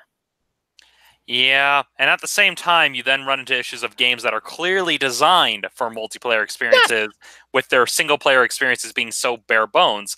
Case in point, Phantasy Star Universe, where you can tell, like, oh, this was clearly designed to be an MMO, but then they threw in a single-player campaign to appease the fan base, and it barely has anything. Hence why I don't buy the single player aspect of Anthem, is because everything that's been shown has been multiplayer. And they've made it very clear that if you go through multiplayer, it's going to be so much easier and you're going to be able to get better rewards for it. Okay, does that mean that through a single player experience, I'm going to get shit? Yes. Because that's what you're saying right now. And I know that there are other games that have been able to do better than that. I would actually say Borderlands is one of those. Like Borderlands 2 is fairly competent in that regard. I can't speak for any of the later ones, but there are games that can do that. I don't trust EA to make that because they won't. And for the record, really quick, because again, I'm seeing it in the chat. I can't confirm the microtransaction prices. All I've got is testimony from YouTubers and other people who were in the demo. I can't confirm it. I have nothing on paper. But I honestly am going to say, I believe it. I believe that microtransactions are as high as $10. Why? Because it's freaking EA we're talking about here. Yeah, I mean, especially considering that a bunch of European countries have deemed loot boxes as gambling, they've got to find a way to make the money somehow. Well, and especially since the I don't know if you guys saw this, but the proverbial boot dropped on EA via Belgium. And I think a couple of other European countries have since bought onto it. Yeah, and Australia as well. Where loot boxes are illegal in FIFA. And guys, if anything was going to hit EA's pocketbook, it would be FIFA. It would be the sports games. Those are the bread and butter for EA. So I'm kind of glad that happened, because now they have to look at other models for those existing countries and they might just implement them elsewhere. I'm not saying they will, but they have to at least experiment. Well, yeah, and especially to add further fuel to the fire, we're now hearing talk of legislation being proposed for Hawaii to actually regulate and ban stuff like loot boxes. Hawaii, I think Oregon has legislation on the table. Yeah, a lot. Now, here's the thing. A lot of the coastal states have it. I want to see Heartland states start having it. Well, I mean, I'd be tempted to I would encourage people to contact their local representatives in their state to discuss this sort of issue. I was even half tempted to try to talk to the legislature here in Utah, but we have a big problem. EA is literally downtown. Yep. They would send their lobbyists in droves. Even though that office is, what, a ghost town at this point? Maybe, but it's very much a case of EA has enough of a foothold. I mean, if Utah enacted that legislation, that would basically put EA into the Boston Crab. Probably. And I like the wrestling reference that you just barely did there. But yeah, there really isn't too much to take on into here. Alex, do you have any thoughts on like the microtransactions or anything like that? Nothing beyond what I think I've already said, but I think this quote that I found that will perfectly sum up everything here. Because I mentioned the Simpsons episode where Homer becomes sanitation commissioner. So, and it ends with everything going to hell. So Ray Patterson, who was played by Steve Martin. I love this quote from him. It's like, "Oh gosh, I'm not much on speeches, but it's so gratifying to leave you wallowing in the mess you've made. You're screwed. Thank you. Bye." Yeah, pretty much. Yes, and the funniest part about this whole thing is that Anthem was meant to counter Destiny, and now Destiny doesn't even belong to Activision anymore. Yeah, perhaps and it is. Everything that I'm hearing internally from Bungie, I don't even think they want to do Bungie, or they want to do Destiny anymore. Yeah, perhaps it is Destiny. In fact. So without further ado, so that's the last story of the evening, but we do still, as a wrap up, have our Build a Better Geek topic. We have just barely started in 2019. If you guys don't know what we're talking about, you guys can check out last week's episode where we did our first topic, which was the importance of knowing when to unplug from social media. For tonight, the topic that I actually have is, and this is going to sound weird for a few people, but I'm just going to go ahead and point it out. The importance of forgiveness, and yes, even for YouTubers. Okay. The reason I bring this up is I remember one of the biggest stories we had to cover, and it was literally the same rinse, lather, repeat that we had to cover most of last year, was YouTuber did something really scummy. The entire YouTube community lynched them to the point where it didn't even matter if they wanted to continue on the platform. There's really no point for them to continue on the platform. And then people are surprised that they're continuing on the platform. And while they continue on the platform, said community continues to go like, well, you're a scummy piece of shit because you did this one little thing, and the internet just won't let you forget about it.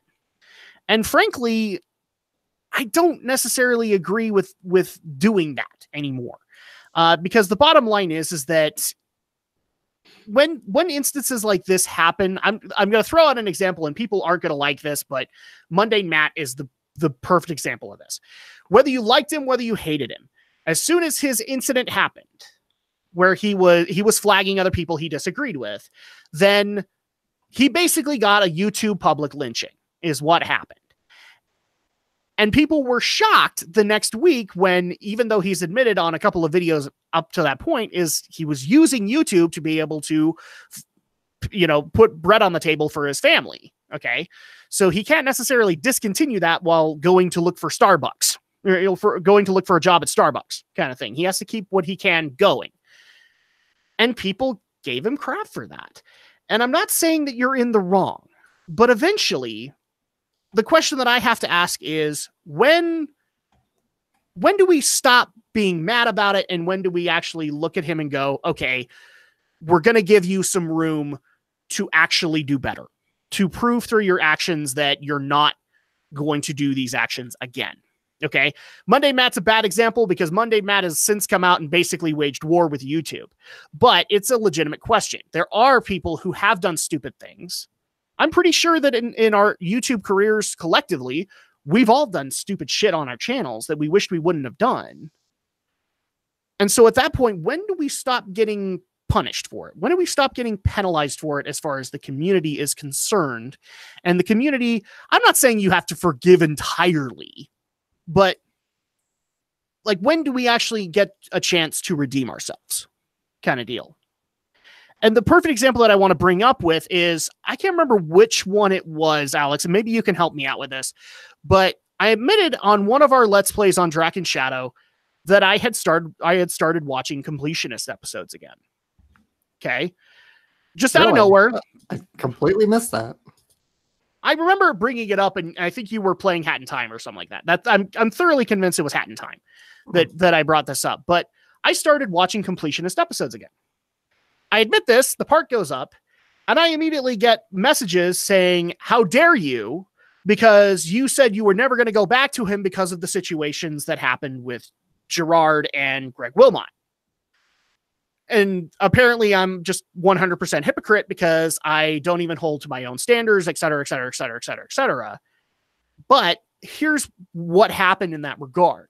Okay. I was pissed when the issues with Greg Wilmot happened, but I since had, what was it? 2 years at this point to be able to cool off and be able to, kind of look at the completionist videos and go, it might be fun to watch them again.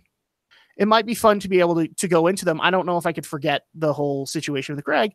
And I watched one again.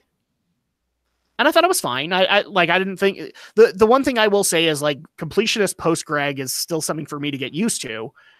But I went back and watched one, and I enjoyed myself. But apparently I'm a hypocrite because I don't hold up to my standards. But that's what I did, is I eventually forgave the actions. And I decided to not let my viewpoints on the creators ruin the art, so to speak. So I guess the question that I'm looking to do with this topic is, when do we stop? When do we stop looking at people and saying they're evil because they did that one little thing that we can never forgive them for? When do we actually let them redeem themselves? And since I've talked endlessly, I'm going to open the floor to you guys, because you guys have been on YouTube far longer than me. When do you think that should happen? Well, there's a lot of factors to consider with this sort of thing, because I think, at least for my own experience, it depends on the nature of what it was they did and whether or not they've actually taken steps to basically repent for their actions, to make amends. If they actually show genuine remorse for their actions and actually show that they're willing to learn from the experience and willing to actually make a change. Because you've got some people like Logan Paul who made an apology, but you can tell he hasn't learned a damn thing and only made the apology because the internet threw a fit, but not because he was genuinely remorseful for what he did during his trip to Japan. And so there it's a case of, if people are still mad at Logan Paul, it's pretty justified, because again, he is a person who has clearly learned nothing. But then you've also got another example of someone like JonTron, who, because of the debacle with the debate, he kind of went into hiding, but then also made the statement saying, hey, I was kind of unprepared for this debate. I said some stupid stuff. And so he took the break. And so, although I'm still kind of wary of, okay, well, yeah, JonTron said some stupid stuff, at least there he kind of made it clear of, hey, I realize what I said was stupid. I understand why people are upset. That's leagues more than at least what anyone like Logan Paul would have done. And so with JonTron, I'm willing to give a little bit more latitude, because it's clear he actually took the time to step away and actually think about what he did before coming back. As to whether or not his current videos are actually up to snuff, that's neither here nor there. But I think that's kind of the main factor, is whether or not the person who committed the act is actually genuinely remorseful. And I feel if they're genuinely remorseful, if they've actually taken the steps to try to make up for their actions and acknowledged their wrongdoing, then yeah, we should probably be more willing to forgive them. Because if we're still willing to crucify people after they've already apologized, then what's the point of people even asking for forgiveness?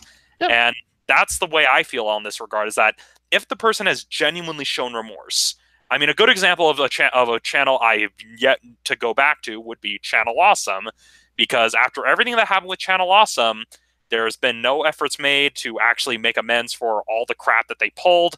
There's been no official statements from anyone that mattered. Nothing has actually changed. They've basically tried to ignore the problem in hopes that it will go away. And so in my mind, it's a case of, okay, well, clearly they think they did nothing wrong. I do not want to give them my time and attention, because that would clearly enable more bad behavior down the line. And so that's kind of, for me, that's what it really comes down to. And at the same time, it kind of goes to this case of, how much energy are you, the person, willing to actually devote to it? Are you the kind who just doesn't watch the stuff and just moves on with your day? Or are you the kind that feels this need to go after them on a daily basis? And if you're in the latter camp, you need to ask yourself, why? What purpose does it serve? Who benefits from that kind of behavior? Because that's a waste of energy and a waste of life that could be better spent on supporting the stuff that you actually do want to support.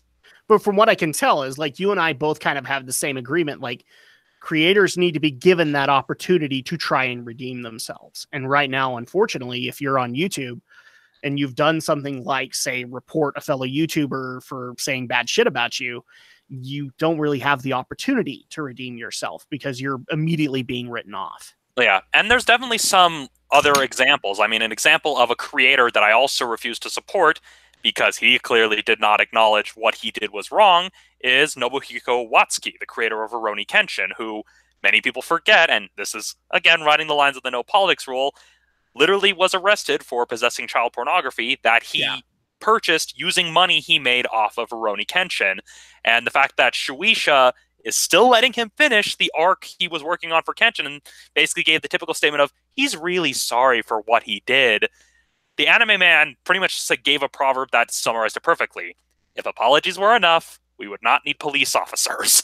Yeah, but at some point, like, a lot of the stuff, because with him, you're talking legit offense, all right? Like, a legit offense, he needs to go to jail for it. That's the way that it goes.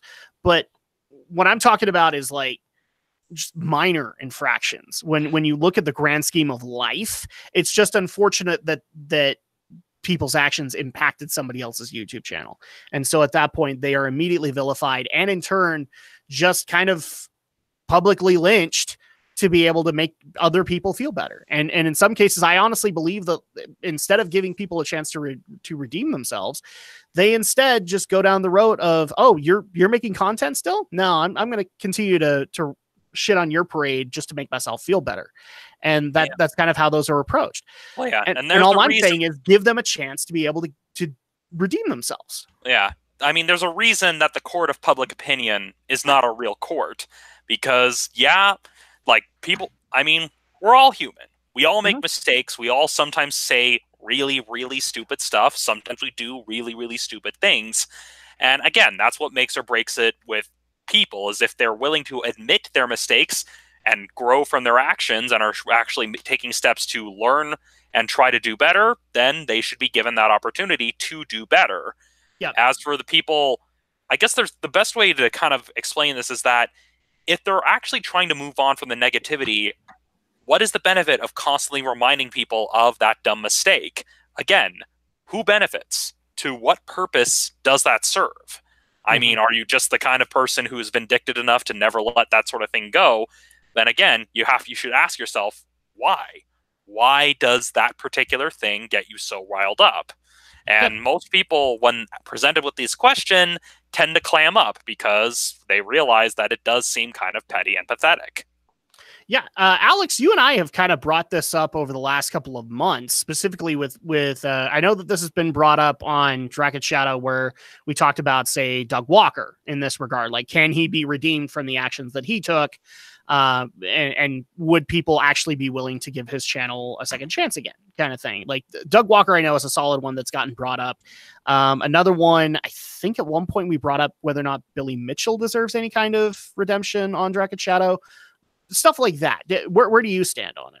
I think I have to echo Romney's sentiments, where it's like, what steps are you taking to rectify your situation? You got somebody like Mundane Matt who, sorry, I'm losing my voice apparently. He apologized, but then he backtracked. And he's backtracked on all of it now. And now he's trying to kind of like go to war and kind of like go to war, and he even like besmirched the name of a guy who kind of did in some ways stand up for him, kind of tried to sully his name a little bit, which I think was pretty scummy. And it also kind of just depends on the infraction. I mean, something like Channel Awesome, where you're talking about mismanagement, poor treatment of essentially your employees, because it was a business and it's a company, and therefore they're your employees, your contractors. And of course you got something like a little less serious, like what happened with The Completionist, where two business partners, had a falling out. They didn't see eye to eye and where to go. And, and unfortunately one side of that decided to air the dirty laundry. Yeah. And it's unfortunate. So I don't know if there's any real easy answer to say, when does a person forget? When can a person be forgiven? When can a person, be reminded? When does a person need to be reminded? It's hard to say. I don't think it's not like we have a statute of limitations, an exact calendar written for these kinds of things. Romney mentions this many times whenever we talk about similar topics. This is a new industry, a new media. It's going through a lot of growing pains. Unfortunately, some of the stuff can also be echoed through other older media like Hollywood. People in Hollywood get blackballed for other stuff. Oh yeah, I mean, Hollywood goes out of their way to blackball you. They will look for reasons to blackball you. So, unfortunately, who knows if they'll ever get to be a point where we can rise above that, or if we're just going to continue the same old bad habits. So I'm not sure if I got the answer to this, but like, let's just say for the sake of argument, a creator that you didn't like, Alex, got burned, and they actually tried to and through their channel tried to do a path of redemption kind of thing. Like they tried to make good on the past ills that they did. Like they apologized to the channels that they heard and things like that. And they actively went about trying to do a path of redemption. Would it be worth giving a chance for them to do it, or would you more be looking for them to screw up again? Or maybe would you even just not care? I mean, for me personally, it would depend on the person. It would depend on whether I watch the content or not. And well, that's why I'm saying, like, this is a content creator you've followed. Yeah. I think for me personally, seeing them go through the motions and trying to see that they've taken the lessons they've learned, to swallow the bitter pill. Yeah, I'd be wanting to give them a fair second chance at things. And I'm not saying, okay, before people jump down my throat, because I already have a feeling we're going to get a few people going, okay, so you're immediately saying that we should forgive Mr. Deadmoth. Absolutely not. Okay. That guy made his bed. I don't care about the other circumstances that are involved with it. He made his bed. He's got to go pay for that for a little while. And I mean, he gets a chance of redemption, but it's not the next day. It's going to be when he pays his debt to society, kind of thing. And given what I'm hearing, he's going to be paying a debt to society. So at that point, that's not the case that I'm basically looking at. But let's just say, for the sake of argument, we've got a live chat here. I not accidentally, but Jiro the Hero pisses me off one day and I report it. Okay. But then I feel really bad about it and I go out of my way to apologize to Jiro and make amends.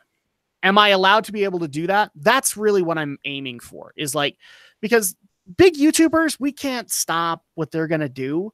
And if you want to be able to support their content, you have the right to be able to do that. But now this is starting to bleed into kind of our territory, where it's smaller YouTubers literally eating each other to see if they can maybe glean over the subscribers that the other person had, because they're now engaging in this war, kind of thing. I'm not saying that they're intentionally doing that, but that's kind of the results that are happening at this given moment. Now I'm hearing tons of stories about little YouTubers going into their own little personal wars. And that's what I'm trying to point out here, is at some point, do we give people a chance to redeem themselves? And in my opinion, I think you do. I think you need to be able to do that, because if we just sit there and we burn the bridge, yeah, that's a way you can be able to go in life, but then you miss out on all the possible other connections that could have happened through that kind of thing. So it is definitely a choice that you can make, but it is a choice that you could ultimately regret, especially if the road to redemption works out, kind of thing. And they aren't the person that they were before. And I think a lot of YouTubers are ignoring that for the grand scheme of this person upset this channel and we must feel bad about it.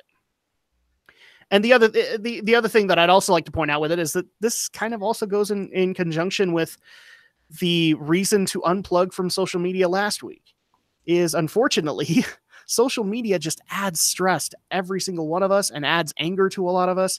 And that's what feeds this stuff. And so in a lot of cases, it's probably just better to kind of do what I did with the completionist. Take a break, go clear your head. And if you want to go back to the content, you can. You can, and you can be able to enjoy it in a different way. The best example, and I'll probably wrap up on this one, is I've mentioned this a couple of times. I love the series MASH. Okay, I'm an old fart. I've acknowledged this numerous times. But one of the things I love about the fact is that on Draken Shadow, both me and Alex have admitted we're both lovers of MASH. So we're both old farts. Ha! Yes. Well, to be fair, you don't even necessarily have to be an old fart to like MASH, because, again, reruns are a thing. Oh, yeah. But one of my favorite episodes is when I can't even remember what it was actually about. I think it was about points of view. But the main character, Hawkeye, and another beloved character, Radar, have a fight. And it impacts the entire episode, so much so that it actually impacts the relationship that these two characters have with each other. Is one of them had a great deal of hero worship, and then eventually basically puts himself on equal footing from there on in. And it's actually a really beautiful story that's hard to watch. And I kind of encourage people, if you can find it, go watch this episode, because that's kind of how I think people should approach things like forgiveness. Is eventually you're going to have your heroes, and let's be honest, your hero could literally be somebody 500 subscribers ahead of you. And as soon as they do those actions and it hurts you to the point where like you hinge way too much on it, it can shatter you a little bit. And so in that case, it also just helps to be able to take a break from them, be able to realize that they are human beings just like you, and then be able to, through a process, forgive them and be able to come together as a community again. I keep on hearing from bigger creators, like, we remember when the YouTube community used to be together, and now that's not the case. It doesn't have to be that way. We can be together. We can work together. I've met so many new creators this past year that I'm not sure if I will be able to ever work with them, but I welcome the opportunity. And I wouldn't have gotten that opportunity if not for some of the circumstances that happened throughout that year that were negative. So there you go. Yeah. Off my soapbox. Any other thoughts you guys want to add on it?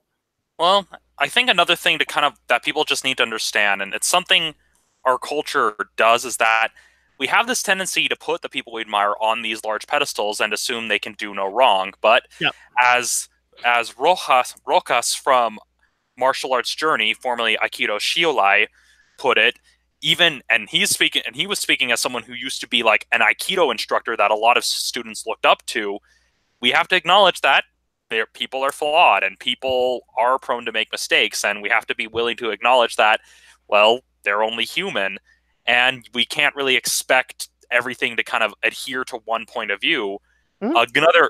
Another kind of TV reference that I would use, it was actually an episode I saw last night of Star Trek: The Next Generation called Suddenly Human, and it kind of talks about the notion of trying to impose your will on someone thinking that it's best for them, and how you're only going to end up doing more harm. To kind of summarize, the Enterprise finds this stranded vessel from a rival planetary nation called the Talarians, and on the ship they find a human boy who has basically been raised as Talarian. Okay, that one. Okay, and I was trying to figure out which one it was. Yeah, and so basically Counselor Troy decides, hey, we need to kind of remind him that he was once human and make him human again, and the only person that this human responds to is Captain Picard, who isn't good with kids, and so naturally Captain Picard is kind of trying to remind him of why he's human. And after going through all these experiences of kind of showing, hey, you have a human family, you have all this, and then he kind of realizes, oh, but the person who raised him is still the person who raised him. That's still his family. That's still his culture. I don't have any right to take that away from him. And so it's one of those cases where, yeah, we should be willing to forgive, and we shouldn't try to basically put people in these monoliths as all evil, all good, because there's a spectrum. Good and evil are purely subjective. I mean, yeah, there are some things that are universally awful, but at the same time, we have to be willing to apply context to the situation. We have to be willing to step out of our initial knee-jerk reactions and to look at the situations objectively. This is something I've learned in my experience of trying to manage my anger, is learning when to step back, look at strictly the facts, putting the emotions aside, and seeing if it's actually something worth being upset over. I mean, if a YouTuber says something stupid on a live stream once, but apologizes for it, we shouldn't hold that against them for the rest of their lives. I'm glad you brought that up, because I mean, like, I don't know about you guys, I got lots of flack for defending PewDiePie when the Washington Post went against him. Yeah, for one slip up. Yeah, I mean, especially considering that big media has kind of had it in for YouTubers since YouTubers had the ability to make money. And so with the Washington Post, we've kind of commented how media outlets like that already have a bias against YouTubers and are kind of out to make us look bad already. Well, and it wasn't even that. It's just like, I don't remember. I don't remember how many times I had this conversation, but I had to re-emphasize to people, I'm not a fan of PewDiePie. I don't like his content. I think he's a dunderhead. But I'm not going to hold this over his. I'm not going to hold this fire to his face, so to speak. I'm not going to judge him based on this. It was one little kerfuffle. Yep, and it's also the case with like the Fiverr incident, where it was kind of dumb that the people that were hired on Fiverr by PewDiePie did the thing they did. But again, you have to apply some context. These were two guys living in India. They didn't really understand the English language, so they didn't really know what they were doing. And then people lost their minds and they nearly lost their livelihood. But again, you have to remember, they did not know English. So you can't hold it against them that they did something stupid that they were paid to do, because they were just they were basically selling themselves as jesters, not really understanding the context of what they were saying.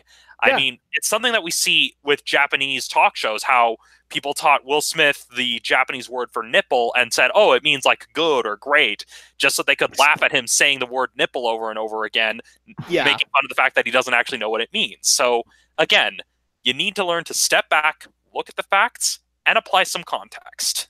Exactly. Alex, any final thoughts on this one? No, I think we've said pretty much everything we can say. Okay. And once again, if you guys have any thoughts in the live chat on the new discussion topic, Build a Better Geek, feel free to leave those in the comments below, as well as via our email, which I will be giving you guys in a little bit. And also, you're free to leave some suggestions of things you think would be stuff that we as geeks can improve on. Because it's not necessarily that I'm looking to tear people down. It's more the opposite. I'm looking to build people up. Yep, I'm looking for us to build be a better geek. I mean, the bottom line is that one of the problems that happened over all the issues over 2018 is, unfortunately, some of the horrible stereotypes that I grew up with have now come back into reality. And so what I'm looking to do is kind of take the Star Trek approach. We can be better. We can always look to better ourselves. So if people are taking it from the concept of like, I'm just looking to rip on YouTube, that's not what I'm trying to do here. I'm just looking to improve in whatever ways we can. So with that being said, let's go ahead and wrap things up for the evening. Thank you guys so much for joining us. And if you want to be able to check out not only the content that these guys work their butts on, and I can attest to that because I know they work their butts off on them, you can check out their content as well as be able to get their opinions on other stories that may have happened throughout the week. Alex the Shadow Blazer, how do they do that for you?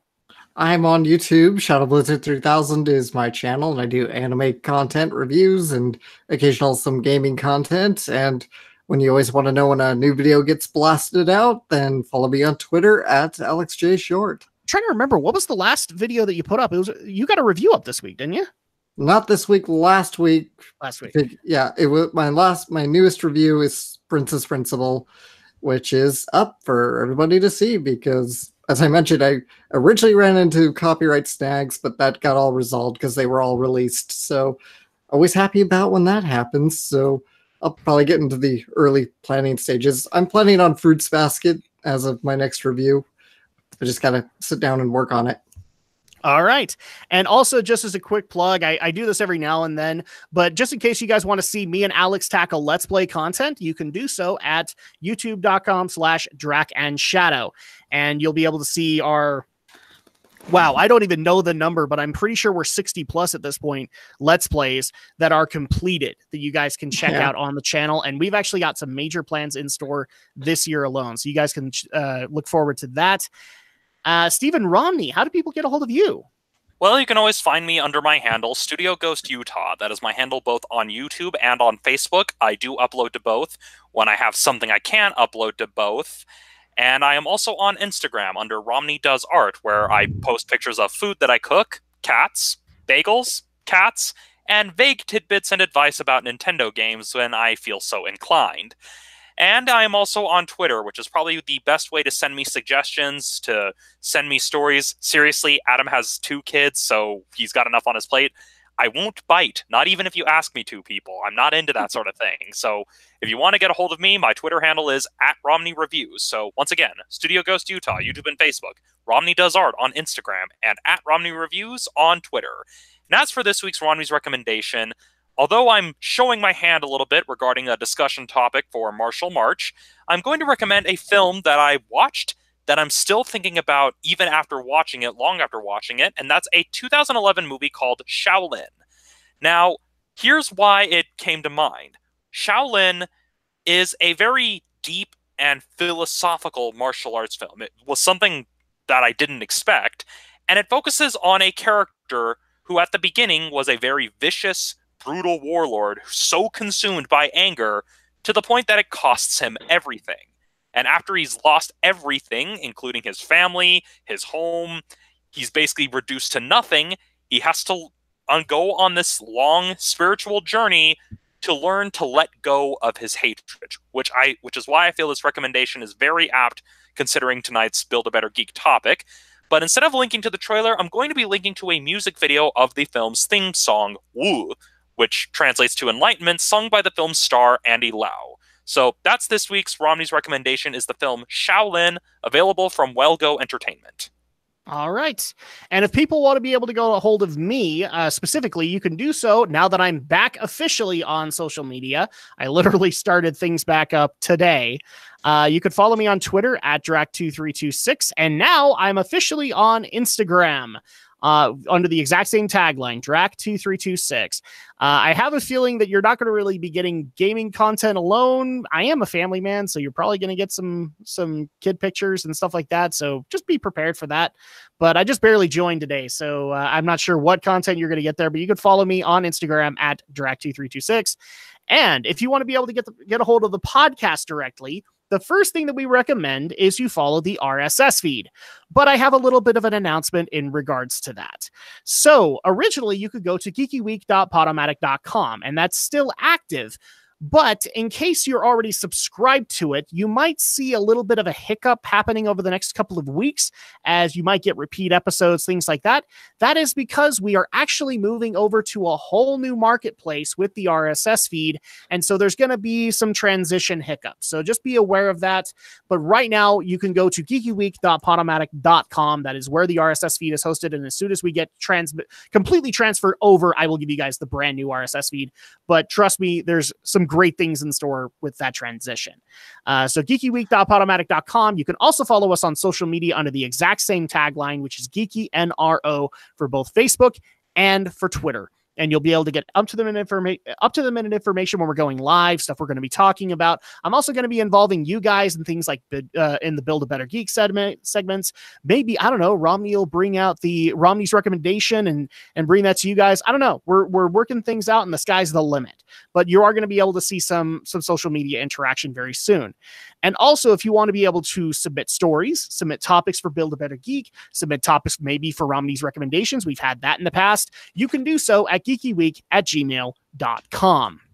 And that's going to go ahead and do it for us this evening. Thank you guys so much for your continued love, support, and patience with the podcast. We really do appreciate it, especially since in a couple of months, we actually will be celebrating 5 years of the podcast on YouTube. Now, it's later down in the year, but we probably are going to have some plans for that as well. But we really do appreciate the support that you guys have been able to give us. It really does help being able to get the podcast out there, and we work really hard on it and look forward to bringing so many other features that you guys can look forward to very soon. And that's going to go ahead and do it for us. So thank you guys so much for your continued love and support. And we'll be back. I believe we'll be back next week. We do have a movie plan in the next little bit, so I'll keep you guys updated. But we will be back soon for more geek news, reviews, and opinions. So for me, for Alex, for Romney, we will see you guys next time.